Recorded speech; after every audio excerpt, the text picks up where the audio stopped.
Would you like to know more about motivation at work, how to stay motivated, how to motivate your team, and how to get into a state of flow? Well, we answer that question on today's episode of the award-winning Happier at Work podcast, the podcast for people first leaders, all about culture and career. I'm your host, Aoife O'Brien. I'm the career and culture strategist for commercial leaders and teams. And my guest today is Dr. Mark Fabian. He shares insights from his book, Beyond Happiness. And we also touch on my Happier at Work framework. We're talking about things like values and the importance of need satisfaction at work. I really hope you enjoy today's episode. Do let me know what is one thing that you're going to do differently after listening to today. Mark, welcome to the Happier at Work podcast. I'm really excited for this conversation. I can't wait to nerd out with you on all things happiness at work. And we probably, we'll try not to bore people too much with the theory, but more around the practical applications and what self-determination theory means for happiness at work. Do you want to introduce yourself and let people know a little bit about your career history and how you got into doing what you're doing? Yeah, absolutely. So I'm Associate Professor of Public Policy at the University of Warwick in the UK, and I'm also an affiliate fellow at the Bennett Institute of Public Policy in Cambridge University.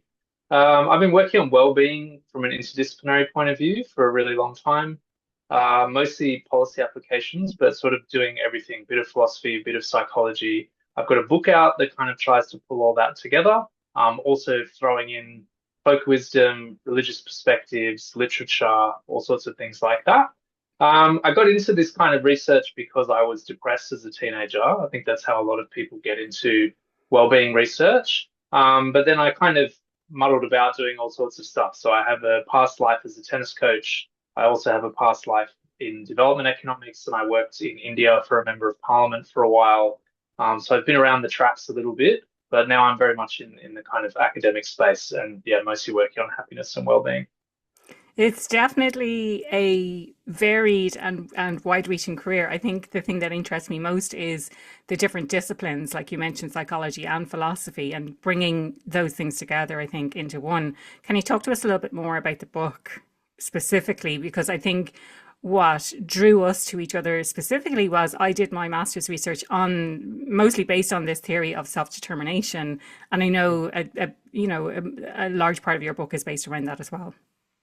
Yeah, absolutely. So self-determination theory, as you well know, is one of the most prominent theories of motivation going around in psychology, and it's also a very prominent theory of well-being, and it's quite a large cornerstone of the sort of model of self-actualization that I present in the book. So I think we hear a lot about self-actualization. It's at the top of Maslow's pyramid, which a lot of people have heard of. It's a big part of Jungian psychology, Carl Rogers's work. It's in the pop space a bit as well. But I don't think a lot of people have really articulated sort of step by step how you go about it.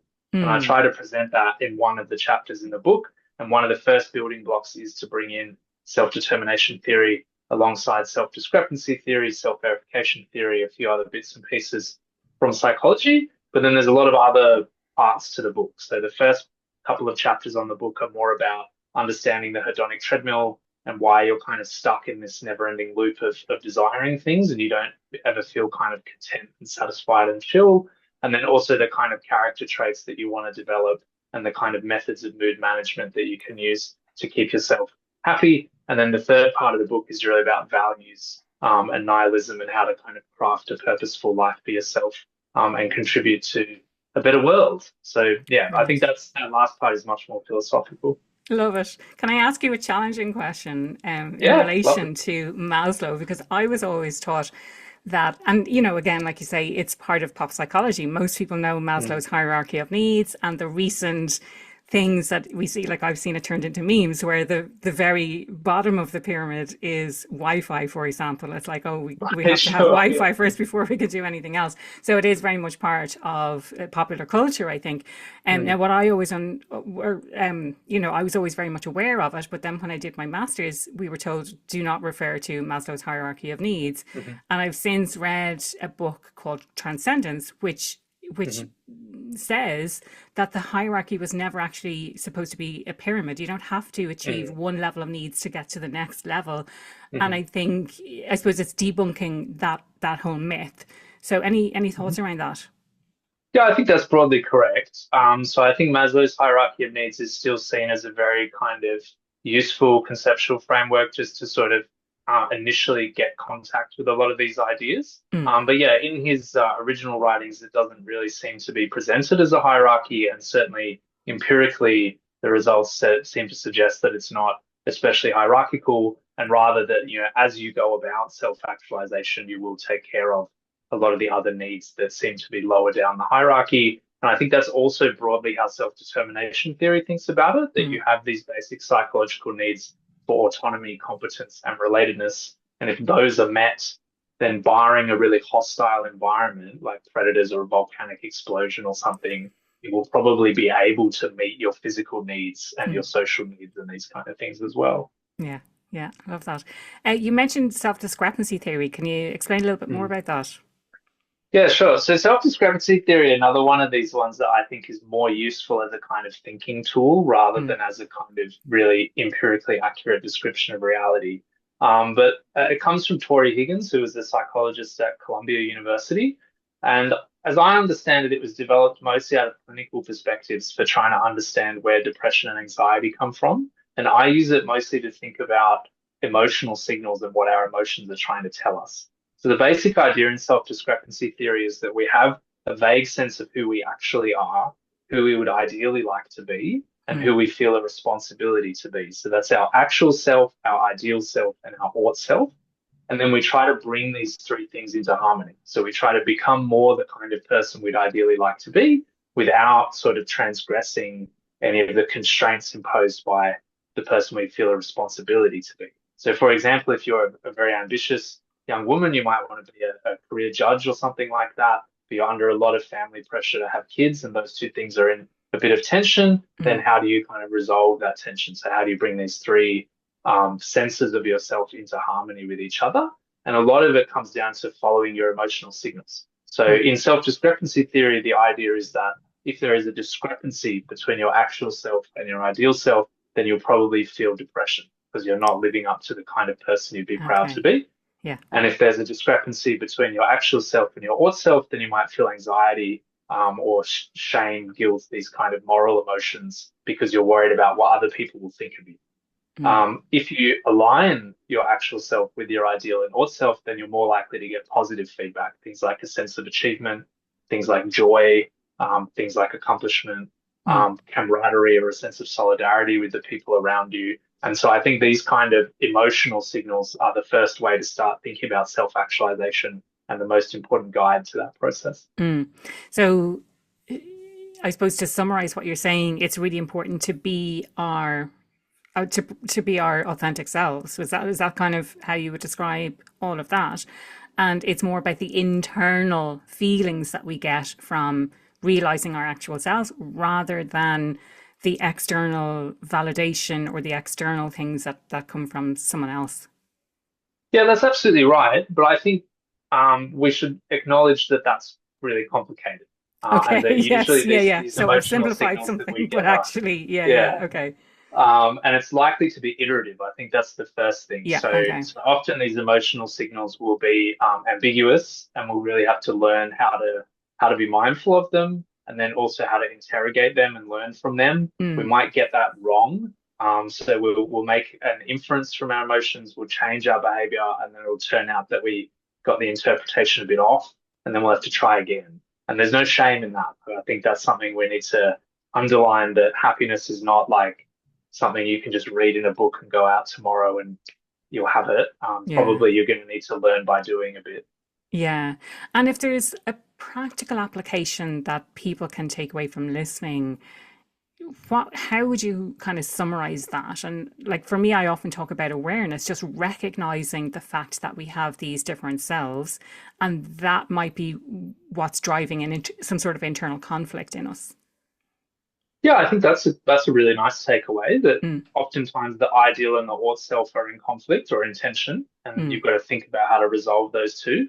Also, to realize sometimes that the ideal self that you're chasing is just not compatible with your actual self. okay. A really simple example is like you can't be a professional basketballer if you're 5'3". Yeah. Um, and so you want to kind of have a bit of a think about the actual self, not necessarily in terms of authenticity.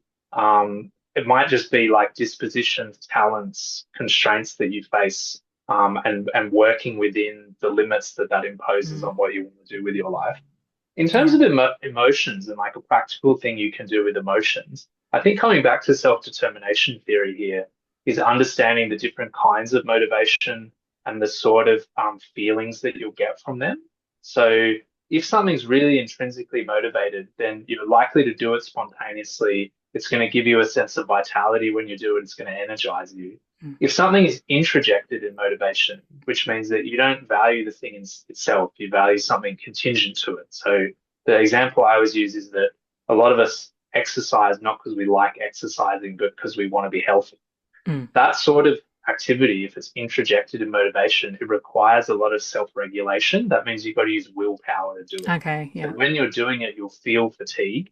And if you feel that fatigue and you don't feel a sense of accomplishment, that after you've done it anyway, if you've Mm. pushed yourself, you've achieved it, if you then just feel like relief or something like that, then this is probably a very inauthentic activity.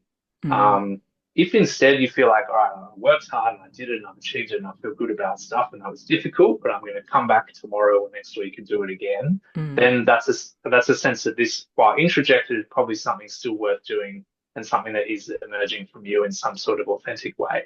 So there's a whole section in the book on interpreting these motivational signals, and I think Mm. that's a really important practical insight. Yeah, and I think, I mean, the exercise example is really interesting, and if you think of that from the perspective of any sort of long-term goal that we're trying to achieve, and you carry out the activity and you're not seeing immediate results, which you Mm, don't from exercise, you're not coming away going, "Wow, I feel." Maybe you are. I feel really strong now, or I feel really fit after doing it once. It's mm, the enjoyment that you get from it intrinsically, and then continuing to do it over time for the attainment of doing it for its own sake rather than the long mhm. term benefit of being healthy, and like when do you become healthy versus not healthy as well. Yeah, I think that these temporal considerations and how long payoffs take to emerge and how long change takes to be perceptible, and then you get a payoff for it. So, like when you're trying to change your body, for example, that might take a really long time before you even are able to notice the change such that you can feel proud of yourself.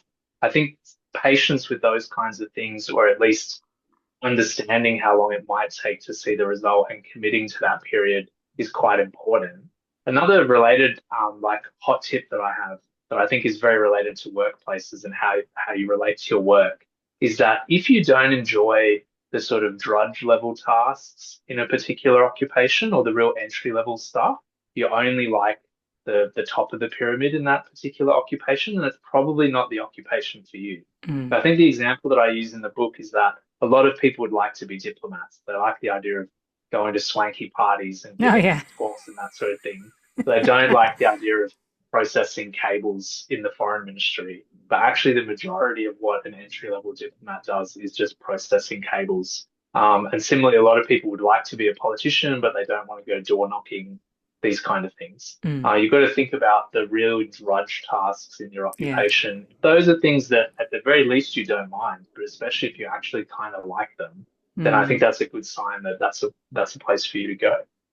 The example that springs to my mind that I heard of recently, that a retired Taoiseach in Ireland and how much money they get for being a retired Taoiseach. So that's the Prime Minister of Mm-hmm. Ireland. So maybe the equivalent of a Prime Minister in another country, or a retired president, for example. Like Mm-hmm. how much money they earn for, for being retired. I'm like, oh, that sounds like a Yeah. really great job. But do I want to be Yeah. Taoiseach or do I want to be president? No, I do not. So yeah, Yeah. yeah. If you're comfortable with doing that kind of drudge work, I know you talk about this idea of needs satisfaction. Mm-hmm. In terms of self-determination theory in the book, and I'd love to explore that a little bit more detail, Mm-hmm. because based on my research that I did for my dissertation for my master's, which was about 5 years ago now that I did that. Mm-hmm. Um, I mean, I was so intrigued by the idea that we even had needs. It's not something I think we often talk about at work. It's not something I think we get out on the table, and maybe even that language of needs is not something that we talk about. Any thoughts on where to Mhm. start on that? Yeah, so I think it's worth distinguishing the needs that self-determination theory emphasizes. So the need Mm, for autonomy, that's to feel volitional in your life, competence, to feel skillful at the things that you especially need to do, and then relatedness, which is like to feel loved and cared for or have social support. And then I mean, you know this better than me, in the kind of job fit literature, the needs there are more about the things that you want from your job, like a salary or mm, work from home or a short commute or whatever it might be.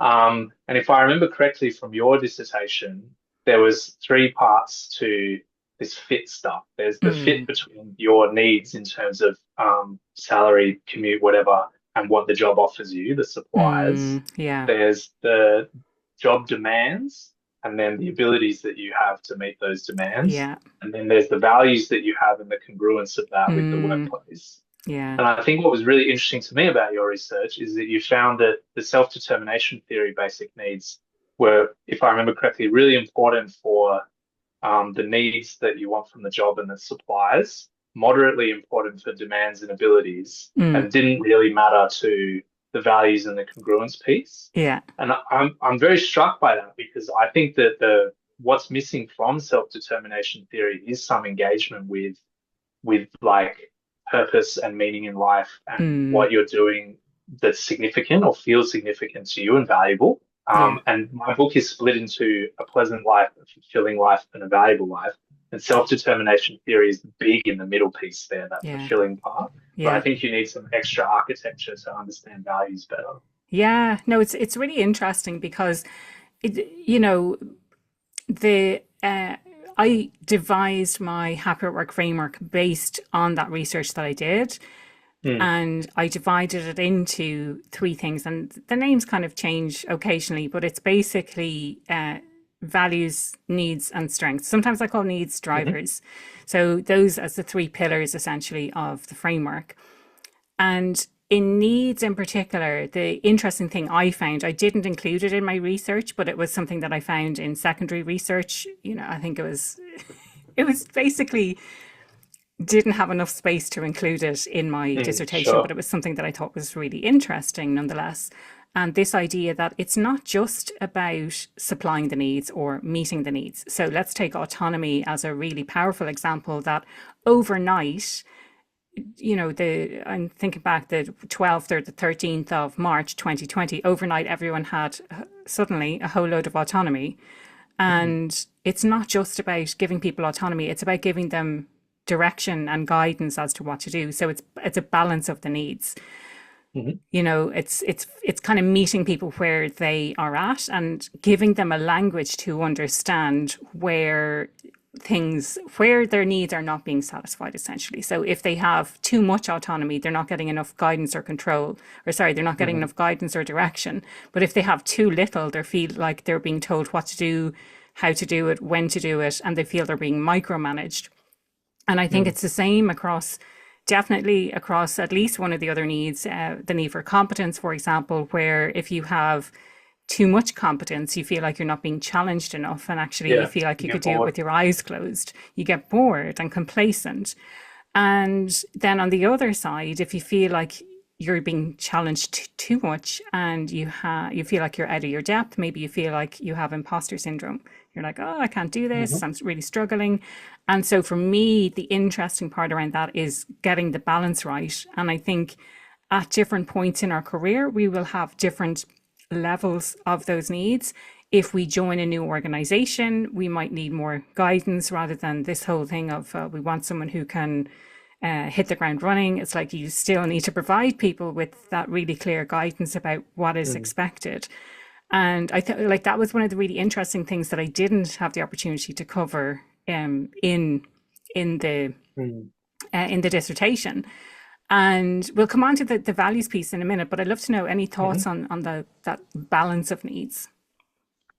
Yeah, I like what you're saying. That all sounds right to me. I was particularly struck by the competence piece and that if you're sort of overcompetent for the tasks, then you'll Mm, just feel bored.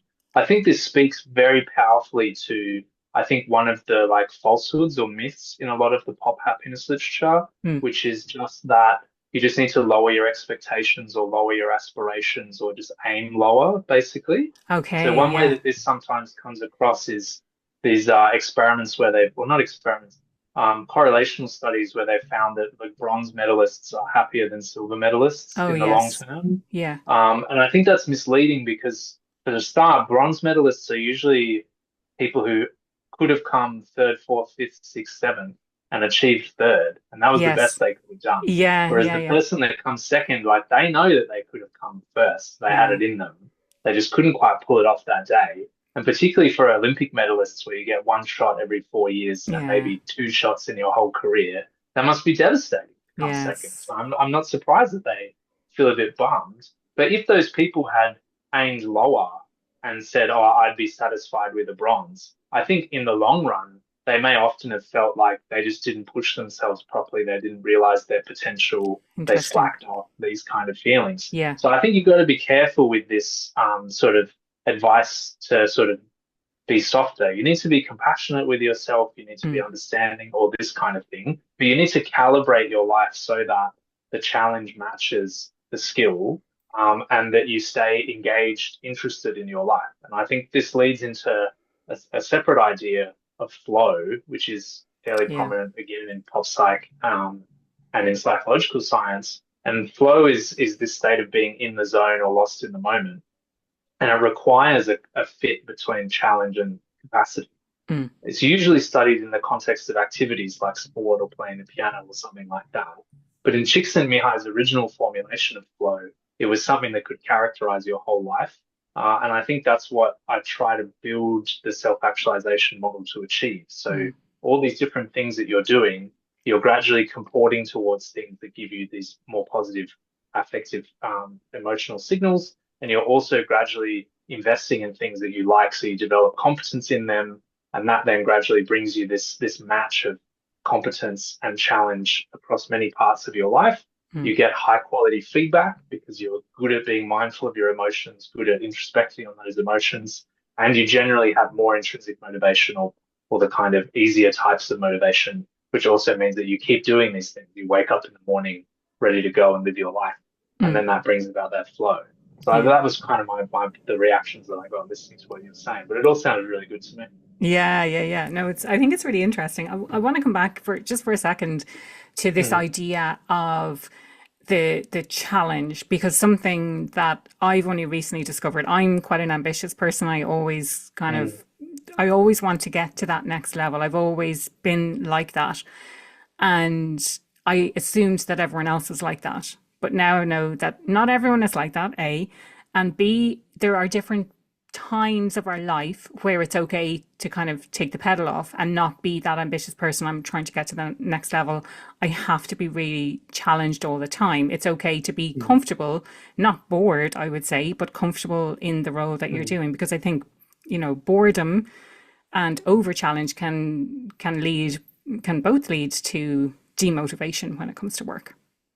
Yeah, I think that's absolutely right. And I think this really needs to be underlined in our kind of present capitalistic, hyper competitive environment. That for a lot of people, it's much more important to live relationally, to live with balance, to live in a way that's leisured. And it will Mm. often be the case that the reason why you're not going hell for leather at work or whatever is because you just want to have more spare capacity for when something comes up in your community or comes up in your family or whatever, Yeah. and you're available to take care of that.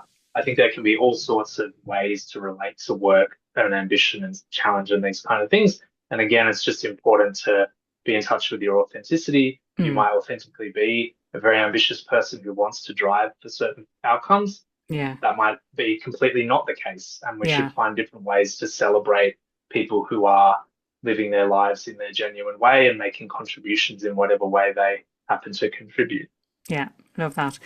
I want to come back to this idea of relatedness because Mm, I know the theory talks about your relationships with other people, but Daniel Pink's book Drive, which really popularized the concept of self-determination theory. So for anyone who's read it, That's essentially what we're talking about. He uses different language, but in it, when he talks about relatedness, I think the word he uses is purpose, if I'm not wrong.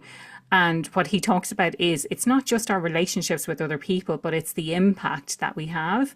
And when I'm talking to organizations, a lot of it, when I talk about relatedness, and again, this is something I think that really needs to be underlined is the relationship between what you do on a day to day basis, how you spend your time, and the impact that you have on other people internally, whether it's the team, the department, the clients that you work with, making that link very explicit because so many of us are caught up doing the tasks on a day to day basis and we don't necessarily see the impact that we're having. And especially over time, those longer term goals, like this is the contribution that you've actually made. Hmm, that's really interesting.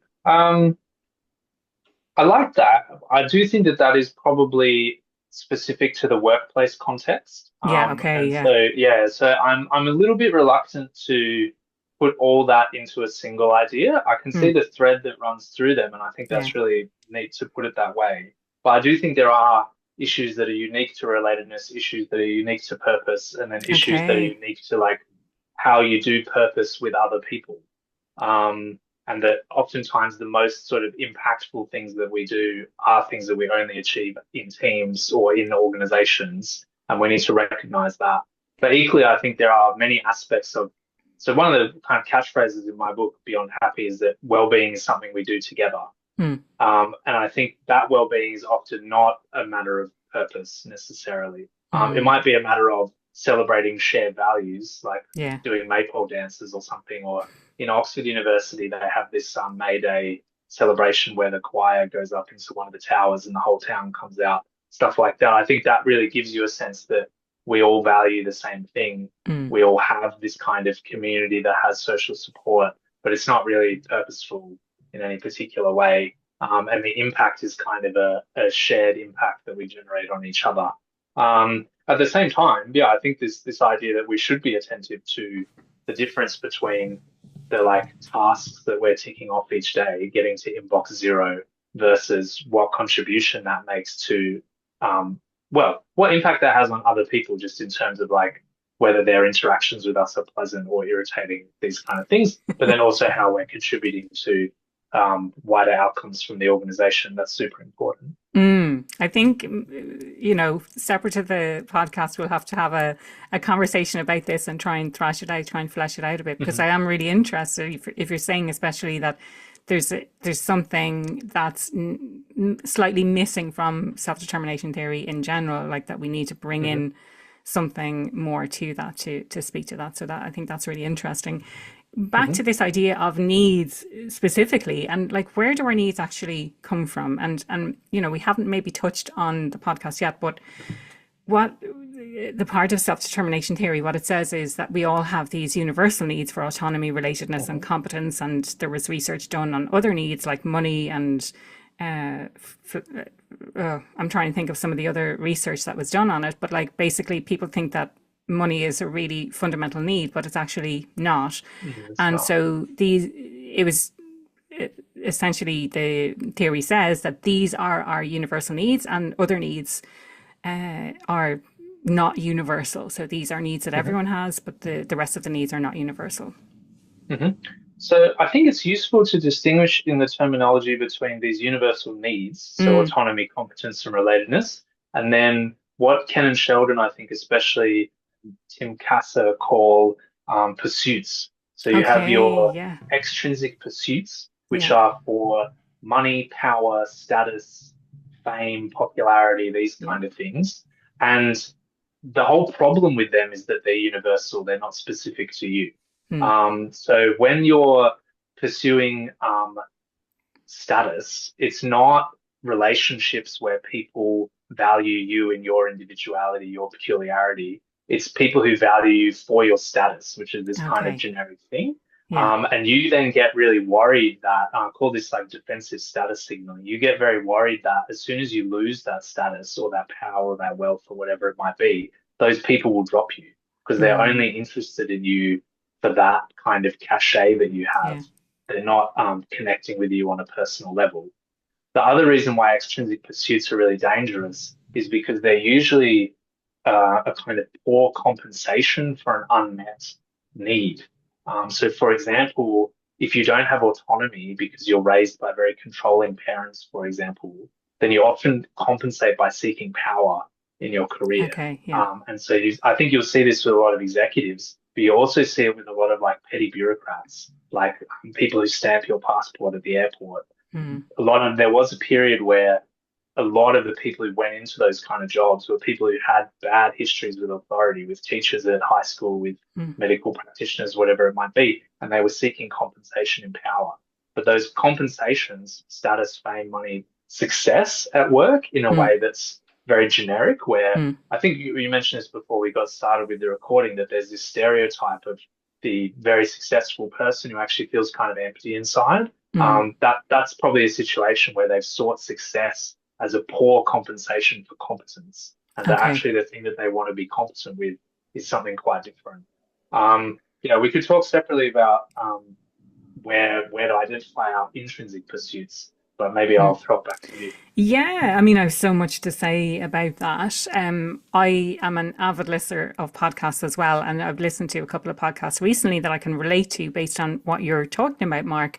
One of them is this idea that when you're a leader and you have that power or you have that status, that you're worried not just about losing that, but that people treat you differently because of that. So they're not treating you as a human or because Mm, you're you, but rather because of the status that you have. And I yeah, thought that's quite instrumentally. an interesting thing, isn't it? And then the other one was in relation to those people who have power but don't have status. So Mm, the people who stamp your passports, the bouncers in a nightclub, for example, mhm, and the drivers behind those people. And you know what the podcast guest said was that the people who do those kind of roles, they what they want is respect. And so if you mm, can treat them with respect when you're in those kinds of situations, then rather than kind of being quite dismissive, because oftentimes people are mhm, dismissive of those kinds of, they get frustrated, or, the pencil pushers, or the people who have a mhm. lot of that power but don't necessarily have the status. If you treat them with respect, I thought that was quite interesting as well.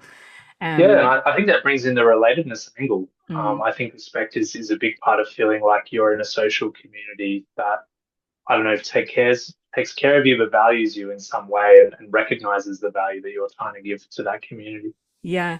The other thing I wanted to come back to, so you mentioned that these things, these extrinsic pursuits like money, status, and power, Mm. are universal. But I suppose I want to challenge that and say, does everyone feel that, or do you mean they're universal as in they're generic? It's not specific to you. Definitely the latter. Yeah. So Yeah, it's a generic thing to pursue status. Like I think yeah, a simple example maybe is, and the one that's very common but not universal, is that a lot of people don't quite know what to do with themselves at the end of high school. So they set a goal like, I want to retire at 35 or I want to retire at 40. And then when they retire successfully, in the best case, then they still need to figure out what it is that they want to do with their yeah, life. yeah, So yeah. I don't think they've Especially at really kind of 35. solved the fun. Yeah, exactly. Wow. So I think that's an example where you're not actually thinking particularly deeply about your values, your pursuits, your Hmm. character, this kind of stuff. It might be very entertaining in the short term, stimulating, whatever. You might end up in a good spot at 35, but you haven't resolved those fundamental issues. Yeah, and I think that's interesting. And again, tapping back to this question of, well, where do our needs come from? So maybe they're Mm, drivers for an unmet need that we had when we were younger. Any thoughts on some unique needs that people have? Like I often talk about autonomy, relatedness, and competence as a universal needs, and then I mm, have a list which includes things like status and power as needs. But I mhm, think I'm going to rethink what I talk about after today's conversation, just in relation to they are pursuits rather than needs. mhm. Yeah, I'm inclined to think of them as pursuits, but that might be for sort of relatively technical reasons. Like Mm, self-determination theory basically says that for something to be a need, if it's met or thwarted, there should be a bunch of sort of correlations with that. Like you mm, should be more satisfied with your life, have more positive emotion, these kind of things if a need is satisfied. And equally, if a need is not satisfied, we'll see more symptoms of psychopathology, depression, anxiety. low energy, this kind of stuff.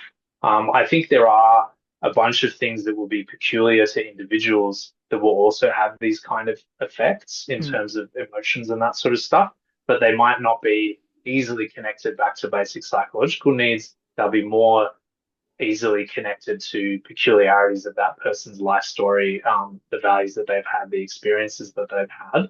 And I think that's the clue to where to go looking for your authentic pursuits or your authentic values is to reflect on your narrative. So I think particularly worth starting with your childhood and just and your teenage years and that sort of thing, and whether there were things that just got you really riled up, either Mm. positively or negatively. So, a simple example for me is I have always, since I was a small child, hated walking past rubbish in the street, and it Mm. really bothers me. And so that's something where I should probably take that seriously, join a litter picking group because I will probably vibe with the people that I meet there, Yeah. these kind of things. And so I think in reflecting on formative experiences in your childhood and teenage years, formative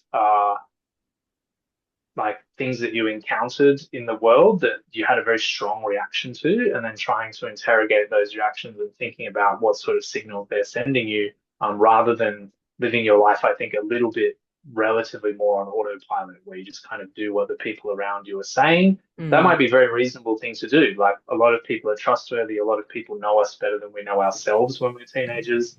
So it's worth taking that seriously too, but just, yeah, interrogating it a bit more. I love that.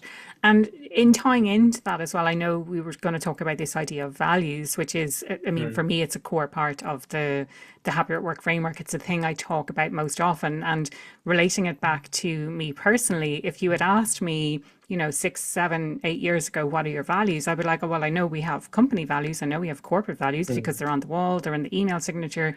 But I didn't yeah. know that I personally, as an individual, had values as Mm. well. I just didn't know that. So I'd love to have a conversation about, well, where do they come from? How do how do we find out what our values are? Sure. I think again, like reflecting on the past and things that got us riled up, but also then I think it's worth going out into the world specifically to seek values. Mm. I spent a lot of my 20s just traveling and that sort of thing. I think partially to discover these sorts of things. There are a lot of things out in the world that are worth caring about, but Mm. we have a limited amount of energy and care to give. So I think it's worth identifying the things that you might think, oh, that's very valuable too, but it's just not quite the thing that I'm going to do. So, for example, I have a lot of friends who are very invested in development of less advanced nations, as they're called, and they spend a lot of time in Africa and places like that. I did that for a while, but I ultimately thought that I actually cared more about making sure that the people in the countries where I live, like Australia and the UK in particular, are doing well. Mm. And so I'm more interested in anti-poverty work in the UK than I am in anti-poverty work in Somalia or something like that. And Mm. it's not to say that Somalia is bad or whatever. It's just where my energies go. And I think Yeah. motivation here is again important. That the things that I can sustain attention to are the things that are reflective of my core values in some Yeah. way. I think the key thing is really just to like, have values. I Yeah. think a lot of the time we're living very unexamined lives, and that Mm. means that we miss out on a lot of opportunities to do good, and we might also end up inadvertently doing harm. I think you don't necessarily need to be working in an organization that's got moral objectives written into its charter. You might just be making biscuits, but a lot of people really value a good biscuit. A lot Mm. of people really value a well-made pillow or whatever it might be. Mm. You can make that better, but you can also then think about, well, how do I make this office a more pleasant environment for everyone Mm. to work in? How can we clean up our supply chains? Just thinking a little bit more about the values you put out into the world as you go about your office day to day. Yeah. I love that. I mean, a few things again coming up for me. I was only thinking earlier today about my childhood. And, for me, the whole process of uncovering what my values are has been a process. It hasn't been oh, I'm just going to pick out these words and they're my values. It's been Mm, examining, like you say, examining what that means and how I show up and thinking back to when I was younger and how those kinds of things. And it has evolved over time. Like, so for me, excellence, like doing things really well, mhm, is really important to me. And that has been the case since I was younger. And I remember this time where we were on holidays, and I think I went out and I was supposed to have done the washing up, and my friend came to find me because my mom was looking for me because I had to wash up the dishes. And I was like, oh man, I have to go back, I have to wash up the dishes. And normally someone in that situation might do kind of a half-assed job. I'm like, oh, I'm Mm, just going to do. And my friend actually commented saying, I can't believe how well you've done that and you took your time. And, mm, like that's something that sticks in my mind. And another example I thought of just randomly this morning was when we were kids and we were emptying the dishwasher, and we used to do it like I would do the top and my brother would do the bottom. And I think the bottom was worse. And then we would switch. mhm, And I made the suggestion that, like, why don't we just do it all at once rather than having to wait for us both to be there at the same time, or doing one mhm, and then waiting till later to do the other one. And like for me, that's efficiency. Like I love mhm, continuous improvement and looking, learning and how to do things better and making things mhm. really as efficient as they can be. So yeah, just things like that that sort of now stick in my mind now that I know what my values are. They're just kind of coming to the surface, I suppose. And I Yeah, suppose for it's kind people of. to, yeah, sorry, go on. Well, just that sounds really great. I think that's exactly the sort of stuff that I'm talking about. It might seem a bit small initially. It might just be Hmm. like this little event, but it sticks with you. And then once you think about it a bit, it really leads you down a whole path of understanding why Yeah. certain job tasks work for you, why certain roles work for you, and also helps you to like plan more. So I think if you know that you're someone who is quite meticulous, then you've got to make sure you're in a job that lets you be meticulous, Yeah. but also doesn't kind of drain you, because Hmm. meticulousness then means that you often quite are taking a long time to do everything. And if there's lots of small tasks that require that kind of meticulousness, you just get burnt out. And Yeah. so I think, yeah, these kind of small insights can often cascade. Yeah. How do you think that that translates into the workplace in particular? So, um, let's say, companies talk about their values. They know that it's something that's really important. When I Mhm, talk about it, I talk about a few different things. So there's the values as we say they are. There's the lived experience that people have, which may or mhm. may not match the experience that we're trying to create. And then there's our own core values and seeing whether they are in alignment with the behavior that we experience at work as well. I think, yeah, it's a tough one for me, and I have to confess that I have worked in not so many workplaces. Like Hmm. when I was a tennis coach, small clubs, and then I was mostly sole trading. Yeah. And then universities are all pretty similar workplaces, Okay. all very bureaucratic. And I think most academics are not especially bureaucratic people, so there's always this kind of constant tension Okay. between the academics and the like corporate staff or the service staff, Okay. Yeah. who want a lot of processes, want us to work on forms, that sort of thing. And Yes. then the academics just want to like have flexibility to do Yeah. it however they feel like doing it.